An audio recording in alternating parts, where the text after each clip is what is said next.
Reka twongere tubasuhuze mwese, turakomeza kubifuriza ibihe byiza. Reka tunyure mu makuru ari kuvugwa hirya no hino ku isi, ariko amakuru yacu turibanda kwavugwa mu ntambara yo mu burasirazuba bwo hagati. Nk'uko ibinyamakuru birimo Wall Street Journal ndetse na Reuters bibitangaza, Amerika yavuze ko mu minsi mike iri butangire gufatira amato yose afite aho ahuriye na Irani anyura mu mazi mpuzamahanga aho kuba mu burasirazuba bwo hagati gusa. Ibi bivuze ko mu gihe yabishyira mu bikorwa byakomeza gushyira ubukungu bwa Irani mu kaga, ari nako ibiciro by'igitoro bikomeza guhenda ku rwego mpuzamahanga mu buryo butigeze bubaho na mbere. Ubundi igitoro cya Irani kigera hirya no hino ku isi cyapakiriwe ku kirwa cya Kag no ku cyambu cya Bandar Abbas. Hanyuma amato agipakiye akanyura mu muhora wa Hormuz, agakomeza akagera mu kigobe cya Oman, agakomeza mu nyanja y'Abarabu. Hano ubwo aba yamaze kugera mu nyanja cyangwa se mu mazi mpuzamahanga. Hanyuma akagera mu nyanja y'Ubuhinde, hanyuma bitewe n'aho agiye ashobora gufata inzira igana ku byambu biri mu burasirazuba bwa Aziya. Ubwo ni igihe ajyanye igitoro mu bihugu nk'Ubushinwa, Ubuhinde ndetse na Korea y'Epfo.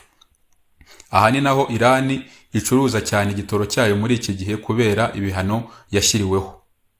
Indi nzira ni igana mu Burayi, aho iki gitoro kinyuzwa mu nyanja itukura mu bunigo bwa Suez, hanyuma kikagezwa mu nyanja ya Mediterane, kigacuruzwa mu bihugu by'Uburayi nk'Ubutaliyani, Ubugereki n'ahandi mu Burayi.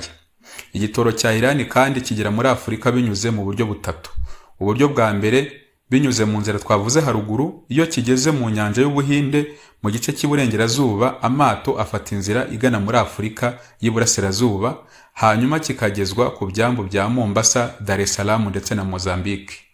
Uburyo bwa kabiri ni ukunyura mu cyerekezo kigana mu majyepfo ya Afurika kikagezwa ku byambu bya Afurika y'Epfo. Naho uburyo bwa gatatu ni ukunyura mu gice cya Atlantique, hanyuma kikagezwa muri Afurika y'Iburengerazuba mu bihugu bya Nigeria, Senegal ndetse na Ghana. Mu yandi makuru, Perezida wa Amerika mu butumwa yacishiye ku rubuga rwe rwa Truth Social yashimagije Israel, avuga ko ariyo nshuti nyakuri Amerika ifite. Aho yavuze ko abantu babyemera cyangwa babihakana, Israel ariyo nshuti nyakuri ya Amerika. Ati, ni abantu bagira umuhate, babizerwa ndetse b'abanyabwenge. Ntibameze nka babandi berekanye abo bari bo banyabo mu gihe cy'intambara. Hano birumvikana ko yavugaga ibihugu bya OTAN byanze kumufasha muri iyi ntambara. Yakomeje ashimangira ko abanya-Israel bazi kurwana ndetse n'uburyo bwo gutsinda. Naho igisirikare cya Israel cyatangaje ko mu mirwano yabahuje n'umutwe wa Hezbollah mu majyepfo ya Libani, umusirikare wayo Serja Lidor Pora yahasize ubuzima, abandi 9 barakomereka. Abakomeretse bakaba bahise bajyanwa kwa muganga. Igisirikare cya Israel kandi cyatangaje ko cyagabye ibitero bikomeye mbere y'uko hatangira agahenge hagati ya Israel na Libani. Cyavuze ko mu masaha 24 gusa cyisha abarwanyi ba Hezbollah barenga 150 ndetse gisenya n'ibikorwa bifite aho bihuriye n'igisirikare bigera kuri 300, birimo aho barasira ibisasu, ibigo by'ubuyobozi bwa gisirikare naho babikaga intwaro. Mu bayobozi bishwe harimo Ali Rida Abbas, wari umuyobozi w'agace ka Bint Jibeir muri Hezbollah, akaba yarazwiho kuyobora ibikorwa byo kurwanya ingabo za Israel.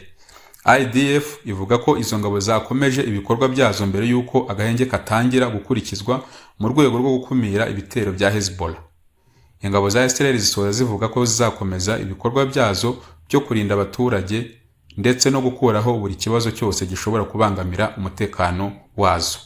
Amakuru yacu reka tuyakomereze kuri iyi nkuru ivuga ko umutwe w'abahuti wo muri Yemen binyuze muri minisitiri wayo wungirije w'ububanyi n'amahanga Hussein Ali-Ezi umaze gutangaza ko uzafunga umuhora wa Bab al-Mandab perezida wa Amerika nakomeza kubangamira inzira y'amahoro.